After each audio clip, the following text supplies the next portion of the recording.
આપણા જીવનમાં દેવ ઋણ, પિતૃ ઋણ અને ઋષિ ઋણ, આ 3 પ્રકારના ઋણ છે આપણી માથે. એમાં બધાએ મુક્ત થવું જોઈએ.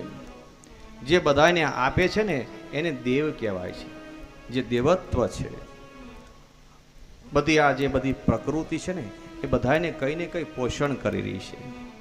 આ ભગવાનના સ્વરૂપ ભિન્ન ભિન્ન સ્વરૂપે કોઈને કોઈ રીતે કોઈને કંઈ અર્પણ કરી રહ્યું છે. તો આપણે દેવ ઋણ, દેવોને આપણે અર્પણ કરી. ઈદમ અગ્નયે સ્વાહા, ઈદમ અગ્નયે નમઃ. આ બધું ભગવાનનું છે. અને ભગવાન દ્વારા જે પ્રસાદ રૂપે મને જે પ્રાપ્ત થાય ને, કોઈને ખવડાવીને ખાઈએ ને તો એને પ્રસાદ કહેવાય છે. ગીતામાં તો ભગવાને કીધું છે કે એકલો ખાય ને એ પાપ ખાય છે સાહેબ. તો સુકાણાએ હાડ પાડોશીના બાળને મોઢે કાંખ મુઠ્ઠી ક્ષણ નાખતો જાજે. દીધું હોય તો દેતો જાજે, ને આપ્યું હોય તો આપતો જાજે. તો જે બધાને આપે છે એને દેવ કહેવાય છે. યજ્ઞ દ્વારા દેવોને આપણે પ્રસન્ન કરીએ અને દેવો આપણને પ્રસન્ન કરે, અને પરસ્પર પ્રસન્નતાને પ્રાપ્ત કરતા આપણે આનંદે પ્રાપ્ત કરીએ. આવું શાસ્ત્રમાં વિધાન છે. પિતૃઓને આપણે તર્પણ કરીએ. ઈદમ જલમ સ્વધાય નમઃ.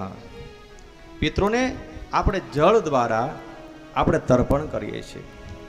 આપણા માતા પિતા અહીંયા હોય તો એમની જે સેવા થાય તે સેવા કરીએ.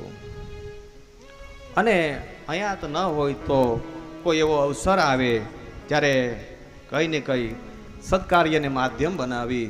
અને માતા પિતાનો ઋણ તો માણસ જીવે ત્યાં સુધી પણ એ ચૂકવી ન શકે. તો એ ઋણમાંથી પણ મુક્ત થવા માટે કંઈ ને કંઈ તર્પણ, પિંડદાન, વ્રતો, કથાઓ, એની અંદર ભગવાન જે કંઈ આપણને ભાવ જાગૃત કરે તો એ માતા પિતાના ઋણમાંથી પણ મુક્ત થવું એ આપણો ધર્મ છે, એ આપણું કર્તવ્ય છે. અને કર્તવ્ય એ જ મોટો ધર્મ છે.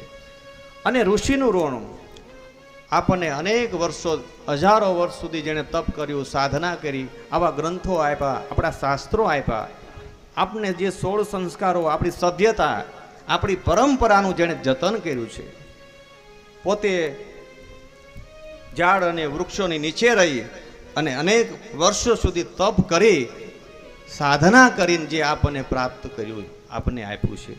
તો રાષ્ટ્રની સેવા થાય, ધર્મની સેવા થાય, સંસ્કૃતિની સેવા થાય, સમાજની સેવા થાય, અરે જીવ માત્રનું કલ્યાણ થાય. ભગવાને કંઈ પણ આપણને સદમતિ, સદ સંપત્તિ અર્પણ કર્યું હોય તો કોઈને કોઈ પરસ્પર દેવો ભવઃ, એકબીજાના હિત માટે આપણે કાર્ય કરીએ. અમારી સંસ્કૃતિનું રક્ષણ કઈ રીતે થાય, મારા રાષ્ટ્રની સેવા કઈ રીતે હું કરી શકું, તો એવો ભાવ પણ માણસે જીવનમાં મેળવવો પડે. તો દેવઋણ, ઋષિ ઋણ અને પિતૃ ઋણમાંથી મુક્ત થવા માટે પણ કંઈ ને કંઈ આપણે યોગદાન આપતા રહીએ.